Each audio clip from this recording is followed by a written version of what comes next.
Pernah nggak sih kita datang ke acara pengajian, hajatan, atau acara besar lainnya, lalu menikmati makanan yang disajikan tanpa berpikir panjang soal keamanannya?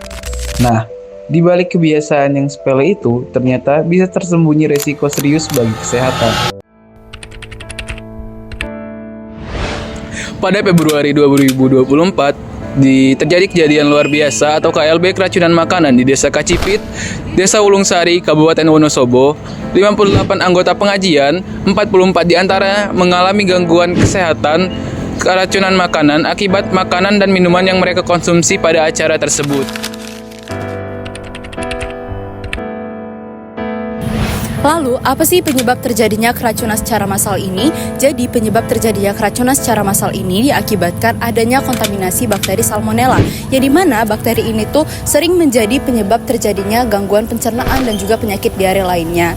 Nah, awalnya ini tuh terjadi dikarenakan adanya kontaminasi pada makanan atau minuman berupa sirup kelapa duren. Nah, yang dimana sirup tersebut itu tuh sudah dibuat sejak pagi hari, namun baru disajikan pada sore hari tanpa adanya penyimpanan yang memadai, dan hal tersebut membuat bakteri itu mampu berkembang dengan cepat dan dapat mengontaminasi minuman sehingga dikonsumsi oleh orang-orang dan menyebabkan suatu penyakit.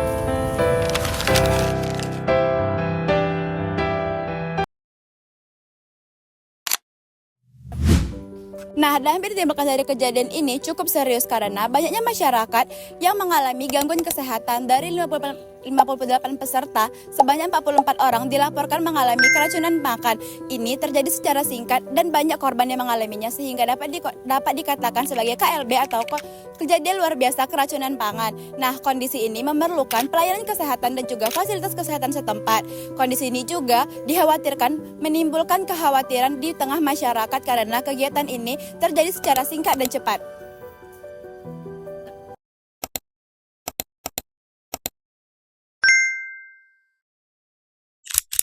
Gejala yang dialami oleh para korban pun cukup khas. Dari 58 orang, sebanyak 48 orang mengalami berbagai gejala, mulai dari diare, dari perut, kejang, demam, lemas, mual, muntah, berkeringat, hingga menghidrat.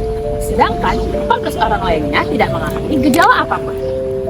48 orang yang mengalami gejala tersebut muncul setelah kurang waktu 6 hingga 48 jam, yang mana hal ini telah sesuai dengan masa inkubasi bakteri Salmonella.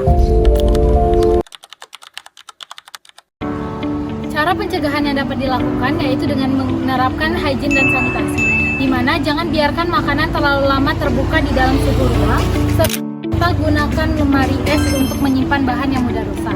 Edukasi kepada masyarakat dan pengawasan dari pihak terkait juga dibutuhkan dalam mengetahui keamanan pangan.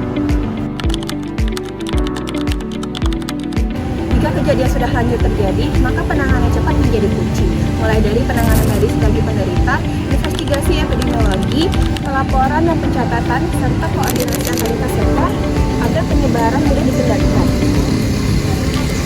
Nah teman-teman, setelah kita mengetahui permasalahan, penyebab, dampak, gejala, pencegahan, hingga penanggulangannya, kasus KLB keracunan makanan di Wonosobo ini menjadi pengingat penting bagi kita semua bahwa keamanan pangan bukanlah hal yang sepele. Makanan yang terlihat lezat dan juga aman bisa saja menjadi sumber penyakit jika tidak diolah dan disimpan dengan benar. Karena pada akhirnya, mencegah akan selalu lebih baik daripada mengobati.